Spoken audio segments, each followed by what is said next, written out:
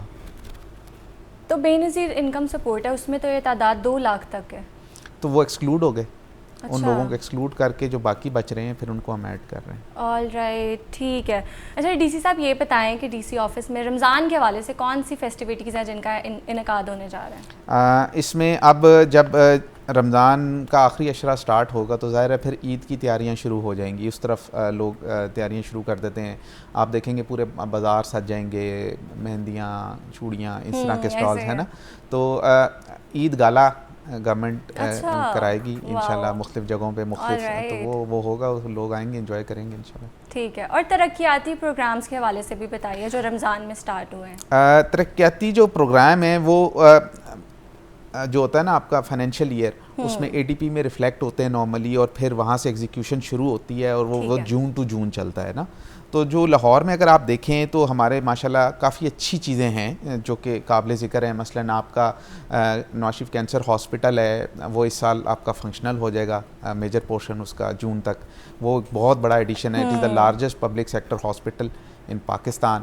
پھر اس کے بعد آپ کا جو کارڈیولوجی ہے جنا ہاسپٹل 2, وہ بھی تقریباً تیار ہے, اس کی انوگریشن ہونے جا رہی ہے. پھر ایک میڈیکل ڈسٹرکٹ بن رہا ہے جس میں اسپیشلائز یونٹس ہوں گے, ہاسپٹلز ہوں گے, اور وہ ڈیزیزز ہوں گے جن کا کہیں پہ علاج اویلیبل نہیں. اس کے علاوہ لاہور ڈیولپمنٹ پیکیج چل رہا ہے پورے لاہور میں. اس میں جو اگنورڈ ایریاز آپ کہہ سکتے ہیں, آؤٹسکرٹس ہیں جہاں پہ گلیاں, سیوریج, واٹر سپلائی کا ایشو ہے, وہ ہو رہا ہے. اب میں آپ کو بتاؤں لاہور ڈیولپمنٹ پلان میں 15,000+ اسٹریٹس بن رہی ہیں. اگر ان کی لینتھ آپ کریں تو 1500 کلومیٹرز کی تو یہ صرف اسٹریٹس ہیں. سیویج واٹر سپلائی جو ہے اس کو آپ دیکھیں, واٹر سپلائی 700 کلومیٹر+, اسی طرح سیویج سسٹم بھی ہنڈریڈز آف کلومیٹرز کا لگ رہا ہے. تو کافی کام ہو رہا ہے اور کافی اچھی چیزیں ہو رہی ہیں. اچھا یہ بتائیں کہ بطور ڈی سی جب آپ نے چارج سنبھالا لاہور کا, تو کون سے چیلنجز ہیں جن کا آپ کو سامنا کرنا پڑا, کیونکہ جیسے آپ آئے وہ داتا دربار والا افسوسناک واقعہ بھی ہو گیا, تو اس بارے میں بتائیں. کافی چیزیں ہماری چل رہی ہوتی ہیں اور ڈے ٹو ڈے بیسس پہ ہم کر رہے ہوتے ہیں. مطلب ایکسیڈنٹس ہوتے ہیں یا کوئی جیسے فائر کا انسیڈنٹ ہو جاتا ہے, یا اب ایک جو میجر جو ایونٹ آیا وہ تو ہمارا آیا اس کا بسنت کا. وہ ایک میجر ایونٹ تھا کیونکہ ایک ایسی چیز تھی جو کہ کافی سالوں بعد ہونے جا رہی تھی. ایس او پیز بھی اس کی نہیں تھی, تو ایک نئی چیز تھی, اس کا لا بھی نیا بنا, اس کی ریگولیشنز بھی, ایس او پی ساری ہم نے نئی بنائی. تو وہ بڑا چیلنج تھا ہمارے لیے, اور اچھا ہو گیا. اچھا ہو گیا, شکریہ. بالکل. تو آگے کوئی ایسے ایونٹس آ رہے ہیں ہمارے لیے؟ ہاں جی, آپ کا ہارس اینڈ کیٹل شو آئے گا. اچھا, بڑا اچھا ہوگا, پچھلے سال سے بہتر ہوگا. پھر اس کے بعد بسنت بھی ہم ریپیٹ کریں گے, اور عید وغیرہ اور باقی چیزیں تو چلتی رہیں گی. اور اس کے علاوہ میڈم نے جو ہیں جو میلاز ہیں آپ کے, جو اس طرح کی فیسٹیوٹیز ہیں, ان کی بھی اجازت دے دی ہے. تو اچھا ہیپننگ ہوگا بس. All right. تو اب لاہور کے جو لوگ ہیں ان کو آپ کیا پیغام دینا چاہیں گے خاص طور پہ رمضان کے حوالے سے؟ میرا تو لاہور کے لوگوں کے لیے پیغام یہ ہوگا کہ آپ لوگ ابھی رمضان کا مہینہ ہے, خوب عبادت کریں اور پیار محبت سے رہیں, ایمانداری سے اپنے جو کام ہے سر انجام دیں. اسپیشلی جو آپ جو شاپ کیپرز ہیں ان سے ہماری اپیل ہے کہ رمضان میں لوگوں کا خیال کریں اور کوشش کریں کہ ڈسکاؤنٹ دیں, کیونکہ یہ جو پروفٹ ہے یہ it want make your life, مطلب فارچونز نہیں دے گا آپ کو, بٹ یہ کہ گناہ ہوں گے. تو بہتر ہے کہ آپ اس مہینے کو اچھے طریقے سے گزاریں, ثواب کمائیں, لوگوں کو فیسیلیٹیٹ کریں, اور اپنے پیاروں کے ساتھ اچھے طریقے سے عید منائیں اور خوش رہیں. All right. ساتھ ساتھ آپ کو ہم ایک لائیو انویٹیشن بھی دے رہے ہیں, آپ نے ہمارے عید شو میں بھی لازمی آنا ہے. Thank you. چلیں, بہت شکریہ آپ کا. Thank you. اب یہاں وقت ہوا ایک بریک کا. بریک کے بعد دوبارہ آتے ہیں.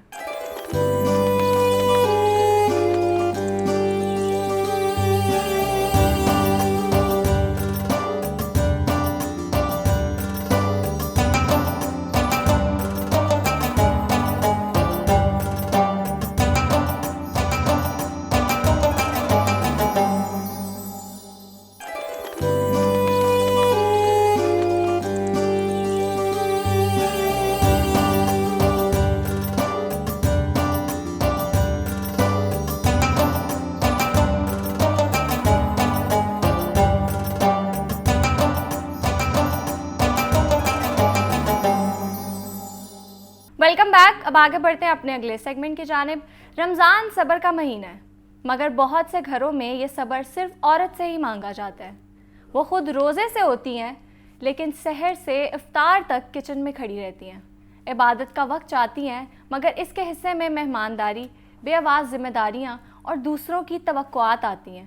اور جب وہ تھک جائے تو اس کی تھکن کو یہ کہہ کر نظر انداز کر دیا جاتا ہے کہ یہ تو تمہارا فرض ہے.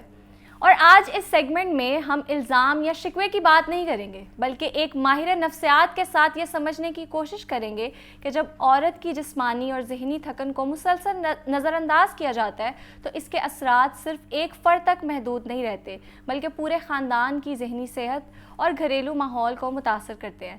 یہ گفتگو مرد اور عورت کے درمیان کسی مقابلے کی نہیں ہے, بلکہ انصاف, توازن اور سماجی شعور کی ہے. کیونکہ جو تھکن کہیں نہ جائے وہ اکثر خاموشی سے اندر جمع ہو کر ٹوٹ پوٹ کی شکل اختیار کر لیتی ہے. اور اس پر بات کرنے کے لیے میرے ساتھ ڈاکٹر حنا فاطمہ موجود ہے, جو کہ ایک سائیکالوجسٹ ہے. السلام علیکم, کیسی ہیں آپ؟ وعلیکم السلام, الحمدللہ. آپ کیسی ہیں؟ اللہ کا شکر ہے. اچھا ڈاکٹر صاحبہ, سب سے پہلے تو یہ بتائیں کہ رمضان میں جو خواتین پر ذہنی اور جسمانی دباؤ ہے یہ بڑھ کیوں جاتا ہے؟ بیسکلی ہماری ایکسپیکٹیشنز بڑھ جاتی ہیں. ہماری ایک سائیکالوجی میں تھیوری ہے, that is social role theory. Social role theory کے اکارڈنگلی ایک انسان معاشرے کے اندر اپنے کچھ رولز سیٹ کرتے ہیں. بالکل. اگر ہم خواتین کے رول کی یہاں پہ بات کریں نا, تو عورت کے ساتھ ہماری سوسائٹی ایکسپیکٹیشنز کیا لگاتی ہے؟ صبر کرے گی, گھر کے کام کرے گی, سیکریفائس کرے گی. ایگزیکٹلی, گھر کے کام بھی کرے گی, صبر بھی کرے گی, اور دین وہ ایک اچھی عورت کہلائے گی.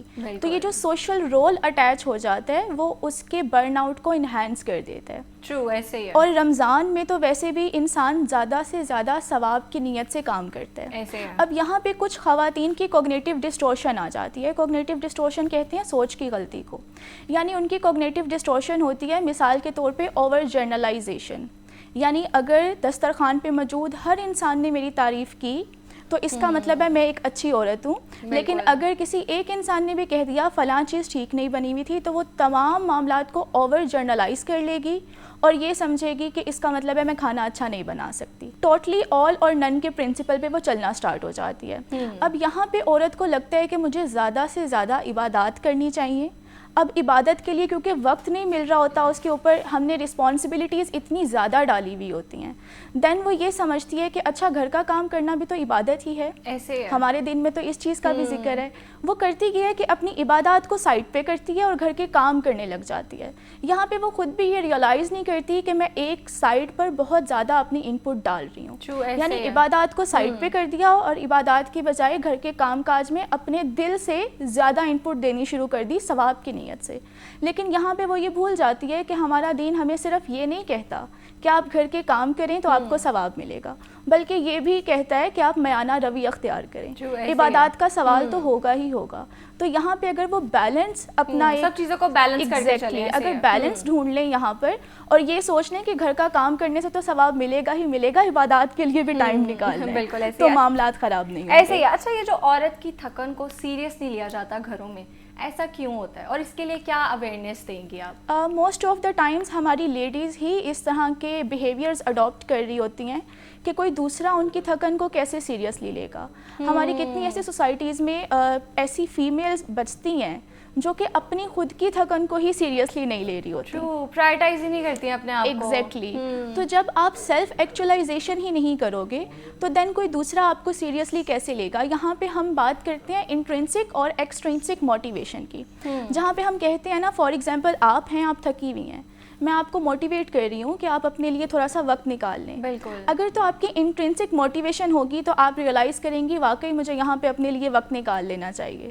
ٹھیک ہے, آپ بیٹھ جائیں گی, آپ خود کو پرائیورٹائز کریں گی کہ میں زیادہ بیمار ہو گئی تو پھر باقی معاملات کون دیکھے گا. لیکن اگر صرف اور صرف انٹرنسک موٹیویشن چلتی رہے گی, یعنی میں آپ کو موٹیویٹ کرتی رہوں گی کہ آپ بیٹھ جائیں اور اپنا دھیان رکھ لیں, تو وہ چیز آپ کو بالکل بھی فائدہ نہیں دے گی. بالکل ایسے ہے. یعنی کہ انٹرنسک اور ایکسٹرنسک موٹیویشن دونوں ہی ضروری ہیں. بالکل ایسی ہے. تو جو بہت زیادہ عورتوں کے سر پہ گھریلو ذمہ داریاں ڈال دی جاتی ہیں, اکثر ہم دیکھتے ہیں عورتیں بھی جابس کرتی ہیں, مرد بھی جابس کرتے ہیں, لیکن مرد جب گھر آتے ہیں نا وہ آرام سے ریسٹ کرتے ہیں, لیکن عورت فوراً جاتی ہے کچن میں اور افطاری کی تیاری کرنا شروع کر دیتی ہے. تو یہ سب کچھ بتائیں جن معاشرے میں ہو رہا ہے, جن گھروں میں ہو رہا ہے, ان کو آپ کیا کہنا چاہیں گے, اور عورت کیسے بیلنس کرے اپنی ورک لائف کو بھی اور جو اس کی گھر کی لائف ہے اس کو بھی. اب بیسکلی ہماری سوسائٹی کے اندر ایکسیپٹنس نہیں ہے. آج بھی جب بھی کبھی میں کسی بھی میڈیم پہ بیٹھ کے یہ بات کرتی ہوں نا کہ خواتین پہ ہم نے زیادہ لوڈ ڈالا ہوا ہے, تو کچھ ایسے لوگ جن کے گھروں میں شاید وہ لوڈ اس طرح سے نہیں خواتین پہ ڈالا ہوا, وہ بار بار آ کے تنقید کرتے ہیں کہ نہیں اب تو جینڈر ایکویلٹی آ چکی ہوئی ہے, جبکہ حقیقت یہ ہے کہ نہیں آ چکی ہوئی. اگر لاہور کے کچھ بڑے شہروں میں, لاہور کے کچھ بڑے گھروں میں اور باقی پاکستان کے بڑے شہروں میں کچھ ایسے گھر موجود ہیں جو کہ جینڈر ایکویلٹی کی بات کرتے ہیں, تو اس کا مطلب یہ نہیں ہے کہ تمام ایسے گھر یہاں پہ موجود ہیں جو جینڈر ایکویلٹی کی بات کرتے ہیں. ہمارا جو مڈل کلاس طبقہ ہے وہ عورت کو بالکل بھی اس کے رائٹ نہیں دے رہا ہوتا, اور یہاں پہ ہم جنریشنل ٹروماز جیسے پاس کرتے ہیں نا. فار ایگزامپل اگر ایک انسان ڈپریشن میں ہے, وہ بچے کی تربیت کرے گا تو وہ بچہ بھی ڈپریشن کو ہی کیری کرے گا. بالکل ایسے ہی ہم اپنے جینڈر اسٹیریوٹائپس بھی آگے پاس آن کر رہے ہیں. اگر چھوٹے بچے گھر میں موجود ہیں اور وہ یہ دیکھ رہے ہیں کہ ہماری والدہ ہر وقت کام کرنے لگی ہوئی ہیں اور والد صاحب باہر سے آ کر سکون کرتے ہیں, تو جب وہ بچہ بھرا ہوتا ہے وہ بھی اس چیز کو نارملائز کر لیتا ہے کہ گھر کے کام کرنا عورت کی ذمہ داری ہے. بیوی سے بھی یہی ایکسپیکٹ کرتا ہے, میری ماں تو اتنی دیر کام کر لیتی تھی, تم سے نہیں ہو رہا, حالانکہ دس از ویری رانگ. وہ یہ بھول جاتے ہیں کہ اگر ایک جنریشن نے کوئی کام غلط طریقے سے سر انجام دیا ہے تو اب انہوں نے اس چیز پہ فل سٹاپ لگانا ہے, کنٹینیو نہیں کرنا. تو یہاں پہ جن لوگوں کے اندر ماشاءاللہ سے اویئرنیس آ رہی ہے, ہم دعا کرتے ہیں کہ مزید آئے, وہ اس چیز کو بہت بیوٹیفلی اب چینج کرنے کی کوشش کر رہے ہیں. لیکن مسئلہ پھر وہیں پہ آ جاتا ہے کہ ہمارا ابھی بہت زیادہ پاپولیشن, یعنی بہت زیادہ پرسنٹیج لوگوں کی ایسی ہے جو اس چیز کو نہیں سمجھ رہی ہے. تو اگر کسی کے گھر میں اس چیز کو انڈرسٹینڈ نہیں کیا جا رہا تو وہاں عورت کیا کرے؟ That is a beautiful question. ہم اسی لیے تو کہتے ہیں کہ اگر آپ سمجھائے پیار سے, کمیونیکیٹ کر کے, ہم اس کی طرف بھی چلتے ہیں. سب سے پہلے ہم تھوڑی سی بیک دا ارینا بات کرتے ہیں کہ جب ہم اپنی بیٹیوں کی شادی کرنی ہوتی ہے نا, تو ہم دیکھتے ہیں کہ کس طرح کے گھر میں ہم اپنی بچی کی شادی کر رہے ہیں. ٹھیک ہے, اگر تو وہ سینسیبل لوگ ہیں دین ڈیفینیٹلی وہ آپ کی بچی کی نیڈس کو سمجھیں گے. ٹھیک ہے, اور سینسیبل لوگوں سے بھی زیادہ ضروری ہو جاتا ہے کہ وہ آدمی خود سینسیبل ہے یا نہیں ہے, وہ خود چیزوں کو سمجھ سکتا ہے یا نہیں ہے جس کے ساتھ آپ اپنی بیٹی کی شادی کر رہے ہیں. اور فار ایگزامپل آپ کی بچی کی شادی کسی ایسی جگہ پہ ہو گئی ہے جہاں پہ اب اس کی نیڈس کو سمجھا نہیں جاتا, تو آپ نے کہا کہ اب کیا کیا جائے. سب سے پہلا اسٹیپ یہ آتا ہے کہ آپ سیلف ایکچولائز کریں کہ آپ کو کون کون سی چیزوں کی ضرورت ہے یا کون کون سی آپ کی باؤنڈریز ہیں اور دوسرے لوگ آپ کی ان باؤنڈریز کو بریک کر رہے ہیں. یہاں پہ ہماری بچیاں خود انڈرسٹینڈ نہیں کر رہی ہوتی, انہیں لگتا ہے کہ اگر میں اپنے لیے می ٹائم مانگ رہی ہوں یا سیلف کیئر کے لیے ٹائم مانگ رہی ہوں, اس کا مطلب ہے میں کچھ غلط کر رہی ہوں, کیونکہ باقی لوگ تو نہیں مانگ رہے. تو سب سے پہلے سیلف ایکچولائزیشن اس کا پہلا اسٹیپ آتا ہے. اس میں پیرنٹنگ کا بھی قصور ہے, بیکاز انہوں نے اپنے گھر میں بھی اپنے لیے کبھی اسٹینڈ نہیں لیا ہوتا, کبھی کوئی زندگی میں باؤنڈری سیٹ ہی نہیں کی ہوتی. صرف اسی چیز میں پیرنٹنگ کا قصور نہیں آتا, ہماری جتنی بھی سائیکولوجیکل ڈس آرڈرز آتے ہیں, ہمارے جتنے بھی بیہیورل پیٹرنس آتے ہیں, ان تمام میں پیرنٹنگ کا قصور آتا ہے. دیٹس وائی ہم کہتے ہیں کہ پیرنٹنگ از دا کی. آپ پیرنٹنگ سیکھ لیں. اگر اس دور کے مطابق پیرنٹنگ نہیں آتی, آپ پیرنٹنگ سیکھ لیں, اور اس میں کوئی مضحکہ نہیں ہے. بہت سے ایسے ممالک ہیں جہاں پہ پیرنٹنگ بطور پروسیس سمجھائی بھی جا رہی ہے, سکھائی بھی جا رہی ہے. اب میں آتی ہوں کوشچن پہ واپس. سیلف ایکچولائزیشن ہو گئی. سیلف ایکچولائزیشن کے بعد آتی ہے assertive کمیونیکیشن. یہاں پہ ہماری بچیوں کو کمیونیکیٹ کرنا نہیں آ رہا ہوتا, انہیں لگتا ہے کہ میں جب کمیونیکیٹ کر رہی ہوں تو میں ڈیمانڈ کر رہی ہوں, اور سامنے والے کو بھی یہی لگ رہا ہوتا ہے کہ اگر میری بیوی کچھ بول رہی ہے تو وہ ڈیمانڈ کر رہی ہے. بیسکلی وہ ڈیمانڈ نہیں کر رہی ہوتی, وہ پراپر طریقے سے بتا رہی ہوتی ہے کہ مجھے یہ چاہیے اور یہ نہیں چاہیے. اب یہاں پہ سم ٹائمز یہ ہوتا ہے کہ لوگ بہت مینیپولیٹو ہوتے ہیں, وہ آپ کو مینیپولیٹ کرنا سٹارٹ کر دیتے ہیں, گیس لائٹ کرتے ہیں آگے سے ایگزیکٹلی, کہ اگر آپ یہ چیز کہہ رہی ہیں اس کا مطلب ہے کہ مسئلہ صرف آپ کے ساتھ ہے, مسئلہ اور کسی کے ساتھ نہیں ہے.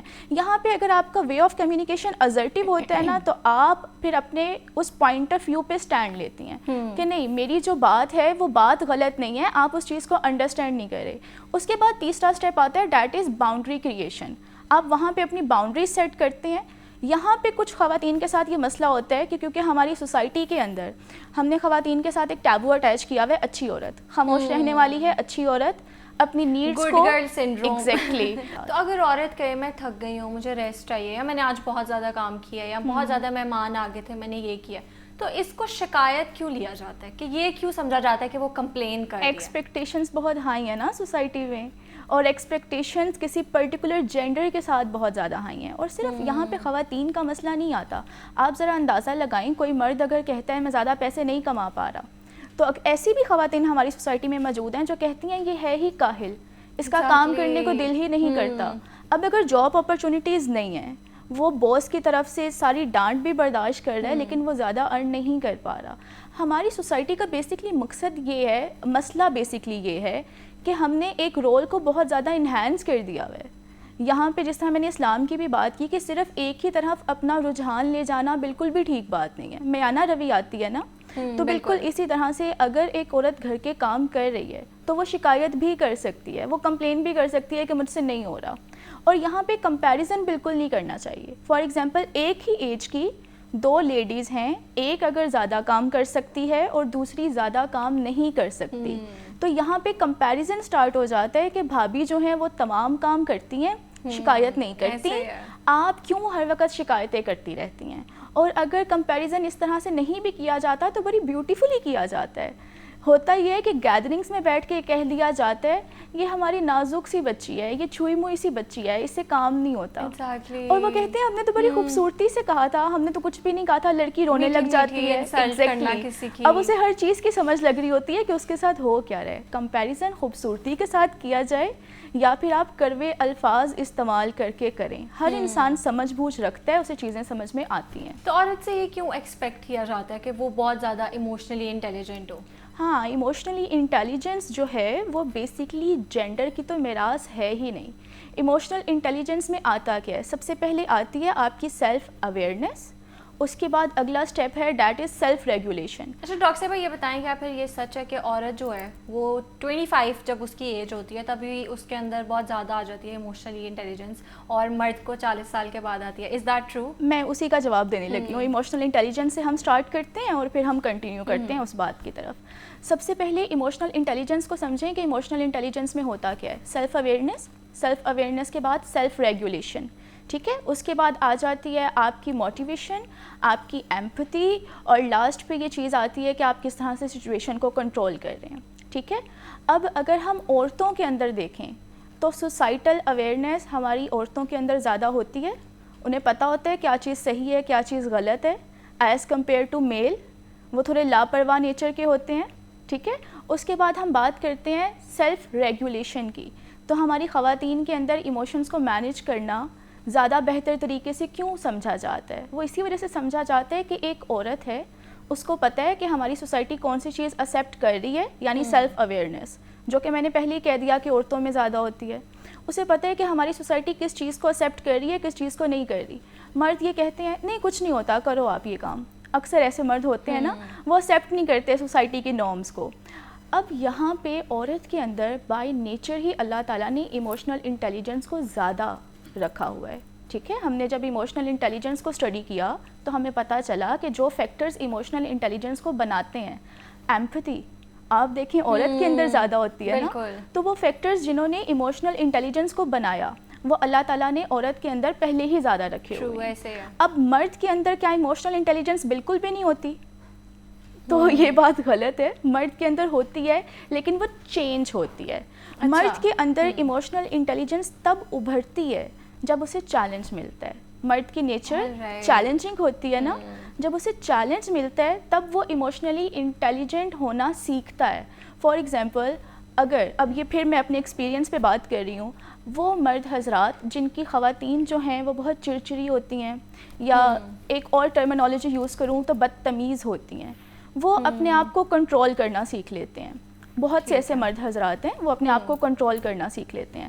مائیں کہتی ہیں پہلے تو یہ کسی کی کوئی بات نہیں سنا کرتا تھا, اب کیسے اس نے یہ تمام چیزیں سیکھ لیں؟ کیونکہ مرد کی ایموشنل انٹیلیجنس کا جو فیکٹر ہے وہ زیادہ پرومیننٹ تب ہوتا ہے جب اسے سامنے سے چیلنج ملتا ہے. بیوی ہے, ساتھ اس کے رہنا ہے, لیکن کیا ہے وہ ذرا لاپرواہ سی ہے یا ایموشنلی انٹیلیجنٹ نہیں ہے. چیلنج آیا, اب مرد یہ کرے گا کہ وہ زیادہ ایموشنلی انٹیلیجنٹ ہو جائے گا. ٹھیک ہے, وہ چیلنجنگ فیکٹر کیونکہ مرد کی نیچر ہی ایسی ہوتی ہے. اب جو آپ نے ایج فیکٹر کی بات کی نا, تو اللہ تعالیٰ نے عورت کو زیادہ ایموشنلی انٹیلیجنٹ اگر بنانے کے لیے کچھ فیکٹرز اس کے اندر ڈالے ہیں, دین ڈیفینیٹلی وہ 25 تک بہت حد تک میچور ہو چکی ہوتی ہے. یہ بات بالکل حقیقت ہے. ڈیولپ ہو جاتا ہے 25 کے بعد, اس لیے کہتے ہیں پہلے شادی کر لو, 25 کے بعد زیادہ اویئرنیس آ جاتی ہے آئی گیس. نہیں, جلدی شادی کا ایک اور لاجک ہے. بیسکلی آپ اس چیز کا اندازہ لگائیں کہ گیلی مٹی کو آپ کسی بھی شیپ میں ڈھال سکتی ہیں, رائٹ, ٹھیک ہے, اگر وہی سخت ہو جائے گی تو کیا آپ ڈھال سکتی ہیں؟ نہیں. تو لیکن یہ نہیں ہے کہ وہ زیادہ اویئرنیس آ جاتی ہے, وہ جلدی مینیپولیٹ نہیں ہوگی. ایگزیکٹلی, کہتے ہیں کہ چھوٹی عمر کی لڑکی سے شادی کر کے اپنے گھر لے آئیں, اس کے پیچھے کی سائیکالوجی یہی ہے کہ اس کے جو آئیڈیاز ہیں وہ میچور نہیں ہوتے, اور وہ آپ کے گھر میں, آپ کے ماحول میں اڈیپٹ تھوڑا جلدی کر لیتی ہے. اگر اس کی ایج تھوڑی زیادہ ہو جاتی ہے, وہ اپنے آئیڈیاز میں صحیح اور غلط کی تمیز زیادہ پختہ طریقے سے سیکھ لیتی ہے. پھر وہ کہتی ہے کہ میرا یہ جو اوپینین ہے اس کے یہ پرونز اینڈ کونز ہیں, آپ جو کہہ رہے ہیں وہ بات ٹھیک نہیں ہے. تو یہاں پہ لوگوں کو تھوڑا سا مشکل کا سامنا کرنا پڑ رہا ہوتا ہے. اچھا, جو ہم بات کر رہے تھے, عورت بہت زیادہ چڑچڑی ہو جاتی ہے, موڈ سوئنگز ہوتے ہیں, کیونکہ اکثر عورتیں جابس بھی کرتی ہیں, 9 to 5 بھی کر رہی ہوتی ہیں, گھر آ کے پھر گھر کے کام, تو بچوں پر اس کا کیا اثر ڈلتا ہے؟ That is parenting. اگر آپ خود ہی ایموشنلی اسٹیبل نہیں ہیں, اگر آپ کی باڈی کے اندر, کیونکہ آپ کو ریسٹ نہیں مل رہا نا, بیسکلی آپ باہر بھی کام کر رہی ہیں, پھر آپ گھر میں آ کے بھی کام کر رہی ہیں, بالکل, تو آپ کی باڈی میں at that moment stress hormone جو ہے وہ بہت زیادہ بڑھ جاتا ہے, دیٹ از کورٹیسول. ٹھیک ہے, کورٹیسول زیادہ ہو جائے گا, موڈ سوئنگس آپ کے الٹیمیٹلی آ جائیں گے, اور صرف موڈ سوئنگس نہیں آتے, آپ کی نیند جو ہے وہ بھی ڈسٹرب ہو جاتی ہے. اسی ٹائم پر ایک اور ہارمون ہے, دیٹ از نور ایپینیفرین, جو کہ آپ کو الرٹ رکھتا ہے, کیونکہ آپ نے ایکٹیو رہنا ہے, آپ نے تمام گھر کے کام کرنے ہیں, وہ بھی ریلیز ہو رہا ہوتا ہے. اب وہ کیا کرتا ہے, وہ آپ کو مزید چڑچڑا کر دیتا ہے. ٹھیک ہے, اب ایک عورت کیونکہ وہ ایسے ہارمونل فیکٹرز کو اس ٹائم فیس کر رہی ہے, وہ چڑچڑی ہوئی ہوئی ہے, اس میں اس کا زیادہ کوئی قصور ہے بھی نہیں, کیونکہ وہ بایولوجیکل چیزیں اس طرح سے چل رہی ہیں. تو وہ بچوں کی پیرنٹنگ سکون سے کیسے کر سکے گی؟ بچہ کوئی چیز مانگے گا, وہ آگے سے شاؤٹ کر دے گی. بالکل, ٹھیک ہے, اللہ تعالیٰ نے اسی لیے عورت کو اگر ایموشنلی انٹیلیجنس تھوڑا سا زیادہ بنایا ہے, تو اگر وہ برن آؤٹ کو ذرا برداشت کر لے گی, اپنے ان بایولوجیکل سرکلز کو دھیرے دھیرے آسانی سے گزار دے گی, تو وہ بچوں کی اچھی تربیت کر سکتی ہے. بالکل. تو ایسی عورتوں کو آپ کیا ٹپس دیں کہ کس طرح وہ ٹیکل کریں ان ساری چیزوں کو, کیسے بیلنس کریں؟ سب سے پہلے آتی ہے آپ کی سیلف اویئرنیس. اگر ہم اسپیسیفکلی رمضان کے حوالے سے بات کریں تو آپ اپنی ڈیوٹیز کو تھوڑا سا شفٹ کر دیں. تمام ذمہ داری خود پہ لینے کی بالکل ضرورت نہیں ہے. صرف اور صرف سارا وقت عبادات میں گزارنا یا سارا وقت گھر کے کاموں میں گزار دینا اور یہ سمجھنا کہ گھر کے کام کر کے تو مجھے ثواب مل ہی رہا ہے, وہ بھی ٹھیک نہیں ہے. تو آپ اپنی ڈیوٹیز کو سب سے پہلے شفٹ کر دیں. ڈیوٹیز کو شفٹ کرنے کے بعد آپ کی کمیونیکیشن کا یہاں پہ رول آتا ہے کہ اگر آپ تھکا ہوا محسوس کر رہی ہیں, آپ اپنے شوہر سے یا پھر گھر میں کوئی ایسا پرسن ایک تو ہوگا جو آپ کی بات سمجھتا ہوگا, ٹھیک ہے, آپ اس کے ساتھ بیٹھ کے وہاں پہ بات کریں.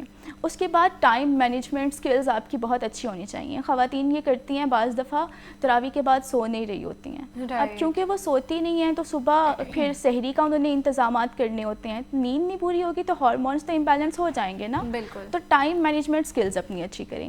ایک اور کام میں یہاں پہ خواتین کو ہمیشہ ریکمینڈ کرتی ہوں, that is self care.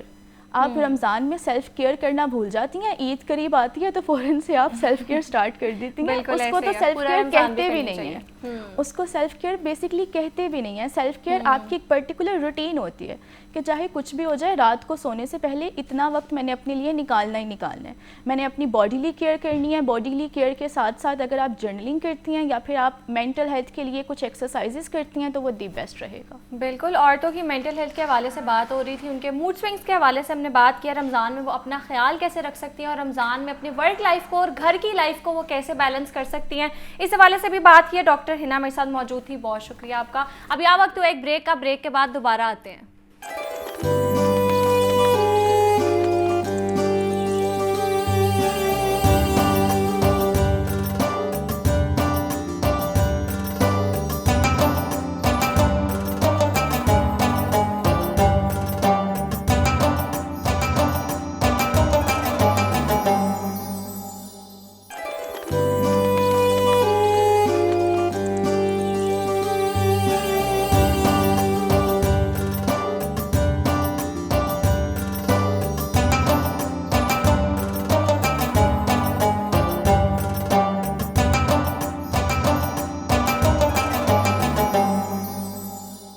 Welcome back. اب آگے بڑھتے ہیں اپنے اگلے سیگمنٹ کی جانب. رمضان المبارک ہمیں صرف بھوک اور پیاس برداشت کرنا نہیں سکھاتا بلکہ اپنے باطن اور اپنی کمائی کا جائزہ لینے کا سبق بھی دیتا ہے. ہم دن بھر روزہ رکھتے ہیں، قرآن کی تلاوت کرتے ہیں اور راتوں کو عبادت بھی کرتے ہیں، مگر کیا ہم نے کبھی یہ سوچا ہے کہ جس رزق سے افطار کر رہے ہیں وہ حلال ہے یا نہیں؟ اگر کمائی میں ملاوٹ، جھوٹ، سود یا کسی کا حق دبانا شامل ہو تو وہ لقمہ ہمارے اعمال پر اثر انداز ہوتا ہے. حرام رزق وقتی فائدہ تو دے سکتا ہے مگر دل کا سکون اور زندگی کی برکت چھین لیتا ہے. اور اس کے برعکس رزق حلال چاہے کم ہو مگر اس میں اطمینان، عزت اور قبولیت کی روشنی ہوتی ہے. رمضان ہمیں یہ پیغام دیتا ہے کہ جس طرح ہم اپنے جسم کو حرام چیزوں سے بچاتے ہیں اسی طرح اپنی کمائی کو بھی پاک کریں، کیونکہ پاک رزق ہی پاک عبادت کی بنیاد بنتا ہے. تو آج ہم اسی موضوع پر بات کریں گے کہ کون سے اعمال رزق میں اضافے کا باعث بنتے ہیں اور کون سے اعمال رزق میں کمی یا تنگی کا باعث بنتے ہیں. اور میرے ساتھ موجود ہے مفتی بہرام شاہد اور ساتھ ساتھ ڈاکٹر پیر طارق شریف زادہ صاحب. السلام علیکم، کیسے ہیں آپ؟ اچھا مفتی صاحب یہ بتائیں قرآن و حدیث کی روشنی میں رزق حلال کی اہمیت کیا ہے؟ بسم اللہ الرحمن الرحیم، نحمدہ ونصلی ونسلم علی رسولہ الکریم. قرآن مجید کو اگر دیکھا جائے یا بلکہ اگر ہم سب سے پہلے تو انسان کی زندگی کو مد نظر رکھیں تو رزق جو ہے انسان کے زندہ رہنے کا ایک ذریعہ نہیں، ایک ضرورت اور جزو لازمی ہے. اس کے بغیر انسان زندگی گزار ہی نہیں سکتا. کوئی بھی انسان بھوکا بھی اگر رہے تو کتنی دیر بھوکا رہ سکتا ہے؟ وہ تھوڑا کھائے گا لیکن اسے کھانا ضرور پڑے گا، اور ظاہر سی بات ہے کھانے کے لیے اسے کمانا پڑے گا. اور قرآن پاک کا اگر انداز دیکھیں تو اللہ رب العزت نے کہیں ارشاد فرمایا اپنے رسولوں سے، اے رسولو میں نے جو تمہیں رزق دیا ہے پاکیزہ اس میں سے کھاؤ. اور کہیں اہل ایمان کو خطاب ہے، کہیں تمام انسانوں کو خطاب ہے کہ کھاؤ پیو لیکن کھانا پاکیزہ ہونا چاہیے اور پانی بھی پاک ہونا چاہیے، صاف ستھرا ہونا چاہیے. قرآن کے اندر رزق کے حوالے سے ہمیشہ پاکیزگی کو ہی ترجیح دی گئی ہے اور پاکیزہ رزق کھانے کا ہی حکم دیا گیا اور لقمہ حرام سے بچنے کا کہا گیا. اور یہی وجہ ہے کہ احادیث کے اندر بھی اس مسئلے کو لے کر بہت زیادہ روشنی اس پر ڈالی گئی. نبی اکرم صلی اللہ علیہ وآلہ وسلم نے ارشاد فرمایا طلب کسب الحلالی فریدۃ بعد الفریدہ او کما قال، کہ حلال کمانا ایک فرض ہے دوسرے فرض کے بعد، یعنی کہ حصول رزق حلال باقاعدہ ایک فریضہ ہے. جس طرح ہم کوئی بھی فرض ادا کرتے ہیں، نماز ادا کرتے ہیں، روزہ رکھتے ہیں، زکوٰۃ دیتے ہیں، یہ ایک فرض ہے، اسی طرح حلال کمانا بھی ایک فرض ہے. اور اس حدیث کے لفظ بڑے شاندار ہیں، فرمایا جا رہا ہے ایک فرض کے بعد دوسرا فرض ہے. اس کا مطلب یہ ہے کہ کوئی بندہ یہ نہ کہے کہ میں چونکہ حلال کمانے میں مصروف ہوں تو لہذا میرے پاس نماز پڑھنے کا ٹائم نہیں ہے، میرے پاس روزے کا ٹائم نہیں ہے، زکوٰۃ کی فرصت نہیں ہے، حج کا ٹائم نہیں ہے. جس طرح ہر فرض کا ایک الگ درجہ ہوتا ہے اسی طرح حلال کمانے کا بھی ایک درجہ الگ ہے. اور اللہ رب العزت نے انسان کو جس مقصد کے لیے پیدا کیا وہ اللہ کی بندگی کے مختلف طریقے، جسمانی عبادات کے ساتھ مالی عبادات کا بھی حکم ہے. اور یہ بات پکی ہے، طے شدہ ہے، اصول ہے کہ اللہ رب العزت صرف حلال کو ہی قبول کرتا ہے اور حرام کو قطعاً اور ہرگز قبول نہیں فرماتا. اگر انسان یہ چاہتا ہے کہ وہ اللہ کی بارگاہ میں مقبول بنے اسے اپنی روزی کو حلال کرنا ہوگا. حضرت سعد بن ابی وقاص رضی اللہ تعالیٰ عنہ جو عشرہ مبشرہ میں بھی آتے ہیں، صحابی رسول ہیں، عرض کرتے ہیں یا رسول اللہ صلی اللہ علیہ وآلہ وسلم آپ دعا فرمائیں کہ اللہ مجھے مستجاب الدعوہ بنائے. مستجاب الدعوہ کا معنی یہ ہوتا ہے کہ میں جب بھی دعا کے لیے ہاتھ اٹھاؤں تو اللہ میری دعا کو فوراً قبول فرمائے اور میں کبھی بھی خالی ہاتھ نہ لوٹوں۔ تو آپ صلی اللہ علیہ وآلہ وسلم نے ایک وظیفہ ارشاد فرمایا، آپ نے فرمایا سعد اپنی روزی کو پاک کر لو، اللہ تمہاری دعائیں قبول کرے گا۔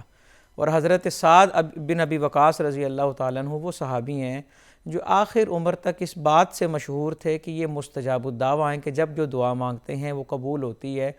اب ہمارے یہ مسائل ہیں، شکوے ہیں کہ جناب ہماری دعائیں قبول نہیں ہو رہی، تو ہمیں دیکھنا ہوگا کہ ہمارا جو کھانا ہے اس کے اندر کہیں حرام کا عنصر تو شامل نہیں۔ ہم میں سے اکثر لوگ یہ بات سمجھتے ہیں کہ صرف مثال کے طور پہ مردار حرام ہے، درندہ حرام ہے، فلاں جانور حرام ہے، لیکن بعض اوقات ہمارے رویوں سے جو بذات خود حلال چیز ہے وہ بھی حرام ہو سکتی ہے اگر اس کو ناجائز طریقے سے حاصل کیا جائے گا اور اختیار کیا جائے گا۔ اچھا ڈاکٹر صاحب یہ بتائیں کہ سود کے حوالے سے، ملاوٹ کے حوالے سے اور ذخیرہ اندوزی کے حوالے سے اسلام ہمیں کیا بتاتا ہے؟ بسم رب محمد کریم علیہ الصلوۃ والتسلیم۔ سب سے پہلے تو یادآوری کا شکریہ، اور یقیناً اس موضوع پر رمضان المبارک کے اندر بات کرنا کسی بھی طرح خیر سے کم نہیں ہے۔ اللہ تعالیٰ آپ کی توفیقات میں حران برکتیں عطا فرمائے۔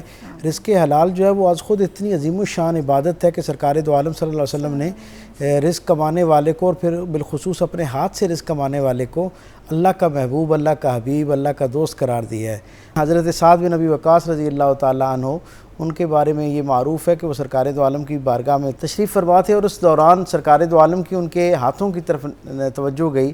آپ اپنے باغ کے اندر خود کام کیا کرتے تھے، سرکار نے ان کا ہاتھ دیکھا اور اس کے اندر مختلف جگہوں پر گڑھے پڑے ہوئے تھے، اور رسول اللہ صلی اللہ علیہ وسلم کو ان گڑھوں کو دیکھ کر ایسا ان پر پیار آیا کہ حضور خود ان کے پاس اٹھ کر گئے اور ان کے ہاتھ کو چوم کر لوگوں کو کہا کہ جو ہاتھ اس طرح رزق حلال کی تگ و دو میں مصروف عمل رہتا ہے، اللہ اس پر جہنم کی آگ کو حرام قرار دے دیتا ہے۔ اگر رزق حلال کو کمانے کے لیے اتنی بشارت موجود ہے، تو اسی طرح رزق حرام کے حوالے سے اور اس کے جتنے ذرائع ہیں، وہ ذخیرہ اندوزی ہو، وہ منافع خوری ہو، وہ کم تولنا ہو، وہ اصل مال چھپا کے اصل کچھ اور بتا کر کچھ اور دے دینا جو ہے، یعنی کسی بھی انداز کی دھوکہ دہی جو ہے وہ اس مال کو جب ناپاک کر دے دیتی ہے، تو رب العزت کی بارگاہ کے اندر، اللہ پروردگار عالم کی نگاہ کے اندر وہ چیز حرام ہو جاتی ہے، اور جو چیز حرام ہو جاتی ہے اس کی وعید اس درجے کی ہے کہ سرکار ختمی مرتبہ صلی اللہ علیہ وسلم نے فرمایا کہ جب کسی شخص کے جسم میں ایک لقمہ حرام کا داخل ہو جاتا ہے تو 40 دن تک پروردگار عالم اس کی کوئی عبادت اور کوئی دعا جو ہے اسے قبول نہیں فرماتا۔ یہ ایک لقمے کے معاملے میں ہے۔ وہ سارے لوگ جو ذخیرہ اندوزی کرتے ہیں، جو منافع خوری کی غرض سے جو ہے وہ چیزوں کی اصل حیت کو، حالت کو تبدیل کر دیتے ہیں، جس طرح آج کل ہمیں معاشرے کے اندر تمام ضروریات زندگی جو ہیں ان کے اندر ایک ناخالص پن کا سامنا ہے، ہر چیز کے اندر ملاوٹ نظر آتی ہے، ناپ تول میں کمی نظر آتی ہے، پھر چیزوں کا جو اصل ہوتا ہے وہ بیان کیے بغیر دھوکے کے ساتھ چیزیں جو ہیں وہ بیچی جا رہی ہوتی ہیں۔ یہ سارے وہ اتنے ناپسندیدہ اعمال ہیں کہ ان سے حاصل ہونے والا رزق سرکار ختمی مرتبت کی نگاہ میں اللہ اور اللہ کی نگاہ میں حرام قرار دیا گیا ہے۔ اور حضور یہ فرماتے ہیں کہ اگر کوئی شخص مشقت کر کے دور سے سفر کرتا ہوا کعبۃ اللہ کے قریب پہنچے اور عرفات میں اکٹھا ہو اللہ کے سامنے آئے، اور اس کے بال بکھری ہوئے ہوں، اس کا لباس جو ہے یعنی جو اس نے احرام پہنا ہو وہ شکن آلود ہو چکا ہو، اور وہ وہاں گڑ گڑا کر رو رو کے اللہ کی بارگاہ میں دعائیں کرے، تو سرکار ختمی مرتبہ صلی اللہ علیہ وسلم جیسی شفیق اور مہربان ہستی پتہ کیا فرماتی ہے؟ حضور فرماتے ہیں کہ اس بندے کو جو ظاہری حالت اس کی ایسی ہے کہ وہ بڑا اللہ کے ساتھ جڑا ہوا نظر آ رہا ہے، لیکن اس کی دعا اللہ فرماتا ہے فرشتوں سے کہ میں اس کی دعا کیسے قبول کروں، جب کہ جو اس نے کھا رکھا ہے وہ بھی لقمہ حرام سے ہے، جو اس نے پی رکھا ہے وہ بھی لقمہ حرام سے ہے، اور جو اس نے پہن رکھا ہے وہ بھی لقمہ حرام سے ہے۔ تو اس سے اندازہ ہوتا ہے کہ لقمہ حرام ظاہری طور پر ہم ملاوٹ زدہ رزق جو ہے اسے ایک معمول کی کارروائی تصور کرتے ہیں، اور اسے یہ کہہ کر یعنی اس جرم کو کم محسوس کرنا شروع کر دیتے ہیں یا کم کنسیڈر کرتے ہیں کہ بھائی معاشرے میں بہت سارے لوگ کر رہے ہیں۔ ہمیں یہ اندازہ ہونا چاہیے کہ لوگوں کی ایک غلط روش جو کسی چیز کو جائز قرار دینے کے لیے کافی نہیں ہوتی ہے۔ اللہ رب العزت نے اپنے محبوب رسول صلی اللہ علیہ وسلم کی زبان اقدس سے بہت وضاحت اور صراحت کے ساتھ ملاوٹ ہے، غلے کو ایک خاص مقصد کے لیے اس کی مقدار اور تعداد کو، اس کے نفع کو، فائدے کو بڑھا دینے کے لیے